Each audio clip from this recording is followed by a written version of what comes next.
So, ang game plan is magkakaroon tayo ng rewiring, no?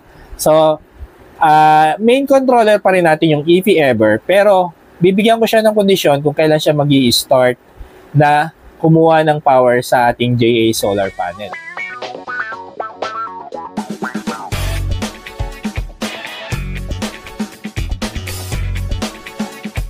At dahil nga umulan ngayon, so may naisip na naman akong game plan, no? So, kung nakasunod kayo sa setup natin, guys, dalawa na yung aking solar charge controller para doon sa aking JA solar panel na dalawang 610 watts, no? Itong SRME tsaka itong EP-Ever, yan na yung main solar charge controller natin. So, dati subcontroller lang to ng SRME. Pero ngayon, ginawa ko na rin siyang main controller. So, ibig sabihin, dalawa silang direct kumukuha ng power sa ating JA solar panel. Kaya lang, ngayong umuulan, no, at cloudy days, napapansin ko to. So, nangyayari, dahil hindi nga ganun katirik ang araw, konti lang yung ating power galing sa solar panel. Ang nangyayari is nag-aagawan sila, no? May times na nakukuha ng SRME lahat, nagsisiro yung input power ng EP-Ever sa solar panel terminal niya, no? And may times naman na ito nagsisiro, itong SRME, kinukuha ng EP-Ever. So, parang nag-ano sila, di ba? Nagagawan. So, ibay natin yung setup natin ngayon. So, ang game plan is magkakaroon tayo ng rewiring, no? So, main controller pa rin natin yung EP-Ever, pero bibigyan ko siya ng kondisyon kung kailan siya magi-start na kumuha ng power sa ating JA solar panel. So, ang gagawin kong priority sa JA solar panel is yung SRME, no? At itong ating LB Topsun na 24 volts battery kasi sila yung mag-partner, no? So, ibig sabihin, ang gagawin nating kondisyon is kailangan nasa around 90% na yung state of charge ng ating 24 volts na battery bago mag-start na kumuha si EP-Ever ng power sa solar panel para i-charge naman yung GenTie power natin na 280 ampere hour na battery, no? So, yun ang gagawin nating kondisyon. So, actually, hindi na to bago sa setup ko kasi ginawa ko na ring sensor yan dati, no?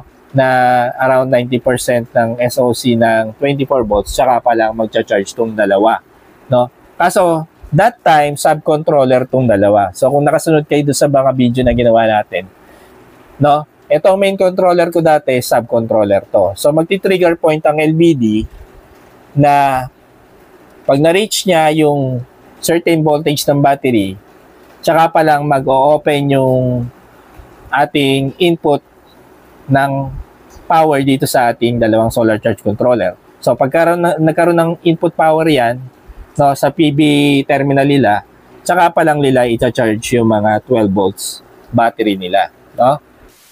Based ng rewiring natin related dito sa ating EP-Ever solar charge controller na 40 ampere, ang gagamitin ko pa ring sensor o trigger point is yung LBD module na ginagamit natin sa subcontroller, no? Yan pa ring LBD module na yan. Ito yung ginagamit yan, no? Kasi naka-trigger yan na around 90% SOC, tsaka pa lang siya mag-on para i-charge yung ating LB Topsun na 100 ampere hour. Ngayon, no, para lang sumabay sila, ito na rin ang gagamitin natin, no, para dito sa ating EP-Ever. Kaya lang, ang kakaibahan ngayon sa setup natin is hindi na kukuha yung ating EP-Ever ng input power sa 24 volts. Kundi, dahil nga sa main controller na siya, kukuha na siya direct dun sa ating JA solar panel. Sabi, ang lakas ng ulan, no? So, hindi ko alam kung nakaka-apekto sa audio natin yung tunog ng ulan, eh. Bali, ganito ang mangyayari. So, itong relay na nakikita nyo dito, hindi na siya ginagamit ng 40 ampere solar charge controller na to. So, dun sa rewiring natin, gagamit tayo ng relay, pero ibang relay. Kasi, kailangan natin ng mas mataas na rated voltage. Kasi itong relay na to is up to 60 volts lang, no? Yung kaya niyang i-handle. So, kailangan natin na at least 100 volts, no, na rated voltage yung kailangan natin sa kanya.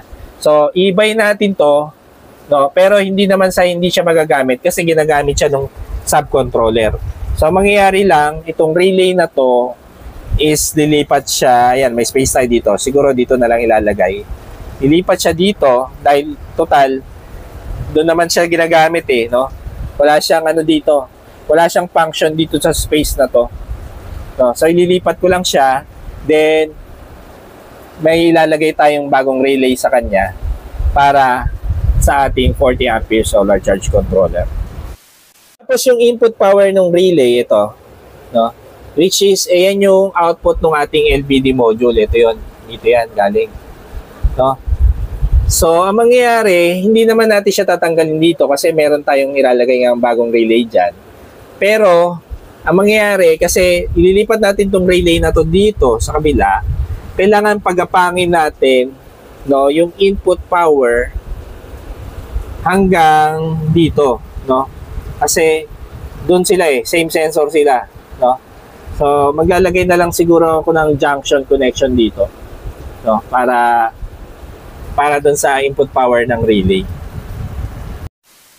Ito na yung kinabit natin na terminal connector. So yung input niya is yung nasa taas, galing yan sa LVD module. Ngayon, may splice dito sa baba. Yung unang connection na nilagay natin is papunta to sa relay. So, yung relay na to is galing dun. Nilipat natin dito kasi itong relay na to is para sa 10 ampere solar charge controller. So, nilapit lang natin siya. No? Ngayon, merong pang relay dito, hindi pa dumarating Hindi pa dinideliver. Pero, as soon as ma-deliver yun guys, ikakabit na rin natin yan. No?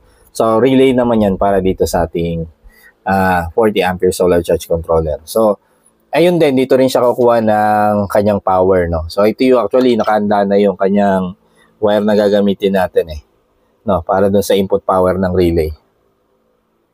Several days later. At ayun na nga guys, so dumating na yung pinakahihintay natin na relay. So, ito na, nakabit na natin, no? So, gaya na sinabi ko, ito yung input power niya. Kinonnect natin dun sa ating terminal connector, no? So, galing yan doon sa ating LVD module, yung power niya. And then, ito yung negative line niya, no? Yung isa papunta sa EP-Ever Solar Charge Controller at yung isa naman is galing doon sa terminal block natin ng solar panel. So, ngayon may condition na siya, no? Sa pag-charge niya ng ating GenTie power. So, hindi siya basta-basta mag-on, no? So, priority, morning time is SRNE charging yung ating 24 volts battery. So ngayon, pag yung 24 volts battery natin is naka-heat siya ng around 28.6 volts dito sa ating LVD module, no? Tsaka pa lang mag-output ng power yan, no? Isusupply niya doon sa relay. So ang gagawin ng relay is i-close niya yung circuit, no? Pag close niya yan, dadaloy na yung power galing sa solar panel. So makakasagap na siya ng power galing sa solar panel para i-charge yung ating GenTie power. Yung relay na kinabit natin pala dito is ito yung pinakamataas na spec na ng relay na naikabit ko, no? So, iba siya doon sa mga solid state relay na una kong nabili, no? So, ilan yan? Ilan yung existing? 1, 2, 3, 4, no? Na DC to DC na relay. Ibig sabihin DC to DC, DC input, then DC din yung kanyang output, no? So, yan. So, ang kakaibahan nito, guys, kasi nga dahil sa solar panel ang linya niya, no, ng negative line is mas mataas yung rated voltage nito na binili natin, no. So, up to 220 volt DC.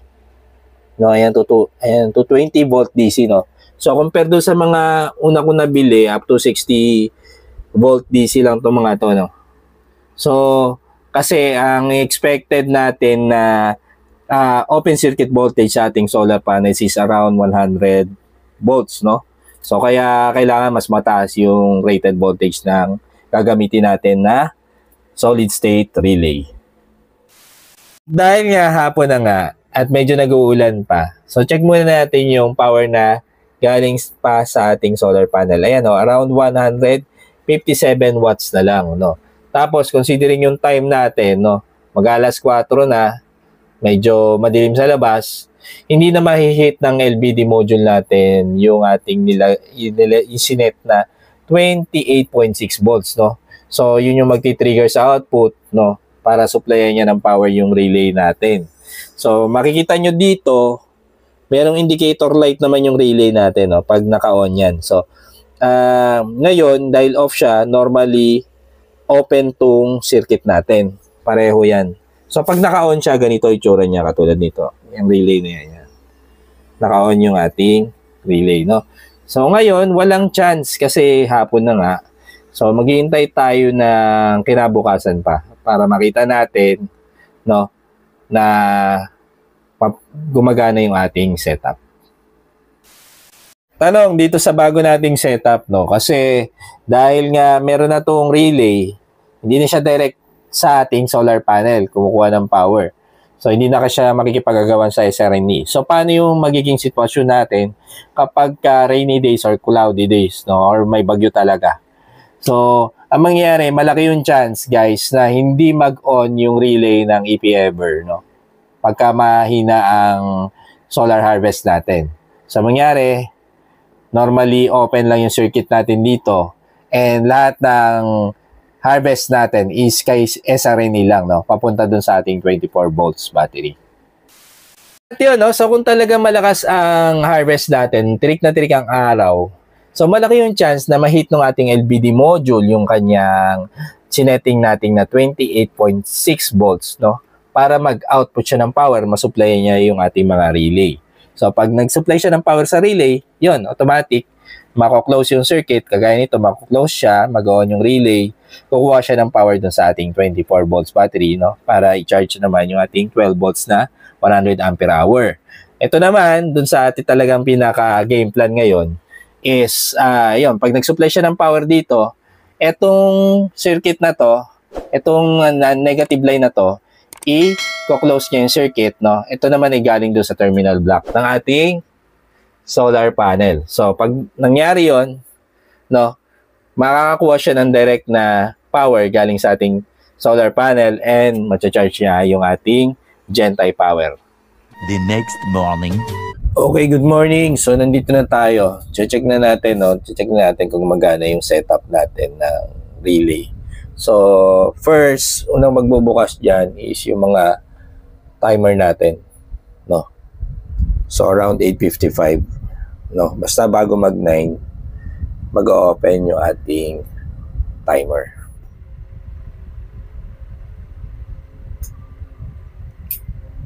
Okay, so, unang bumukas is yung ating timer. So, andyan yung LBD module, naka-on na siya. No? So, yung LBD module natin nasa 26.8 volts pa lang siya. So, hindi pa siya enough para mag-on yung ating EPEver solar charge controller. Itong relay natin doon sa solar panel, no? Tsaka ito rin, isa, yung relay dito. Hindi rin enough kasi 28.6 yung volts na kailangan natin. So, around 8:56 AM pa lang. So, balik tayo maya-maya. Okay, so 9 o'clock na. So, next na mangyayari is gamit itong ating AC timer, i-automatic on niya yung ating inverter. So, makikita nyo na mag-on siya ng kusa. Ayan. So, ito yung inverter natin na 24 volts. So, meron tayong video niya, no, kung paano natin ginawa yung automatic on niya. Pero, ang main component, kaya nag-on siya ng kusa, is gamit yung ating AC timer. So, wala pa rin. Nasa 27 volts pa lang. So, patay pa rin yung ating relay magkabila. So, not charging. Ang EPEver, pag walang charge, ay hindi nagcha-charge, is walang ilaw yung solar panel indicator light niya. Pareho sila, no? Wala. Hintay pa tayo. Ito guys, no? So, bantayan na natin to. So, normally, pagka around ayan o, 27.2 volts na yan. Medyo mabilis yan papalo, pataas, no? So, ngayon, wala pang output. O, wala pa rin ilaw yung ating relay and hindi pa rin nagcha-charge yung ating solar charge controller. Ganun din dito sa kabila. Ayun. So, ayan. So, nakaka-current limiting ako dito sa ating SRNE pala. Kaya napapansin nyo.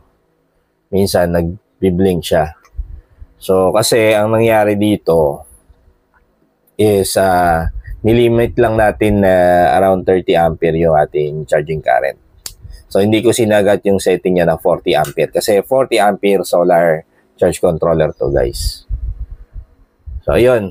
27 pa rin ngayon. So, bantay-bantayan ko na to.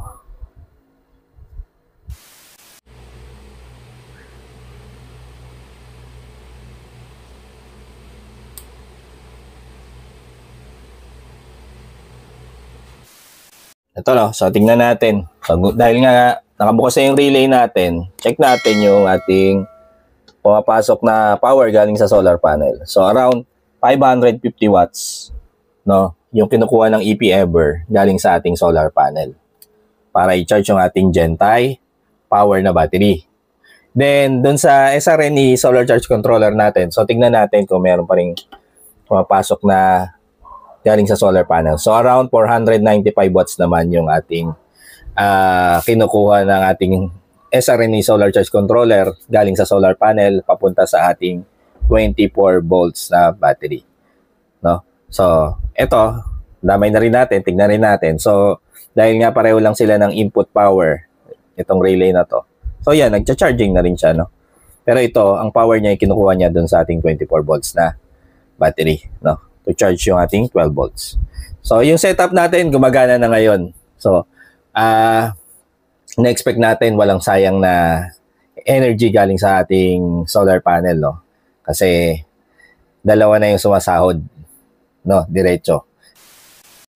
Pakita na rin natin to. Ito yung ating Bluetooth app, no? Sa gawing kaliwa, yung ating SRNE Solar Charge Controller at sa gawing kanan naman yung ating EP-Ever Solar Charge Controller. So, dito makikita natin yung power na galing sa ating solar panel. So, for SRNE, ang kinukuha niya is around 660 watts, no? At doon naman sa ating EP-Ever is around 560 watts na power. So, ang solar panel natin is dalawang 610 watts na rated power, no? Na JA solar panel. So, halos na ma-maximize natin yung kanyang capacity, no? Sa tulong nitong ating dalawang solar charge controller. At makita nyo dyan, around 7 ampere yung PV current natin.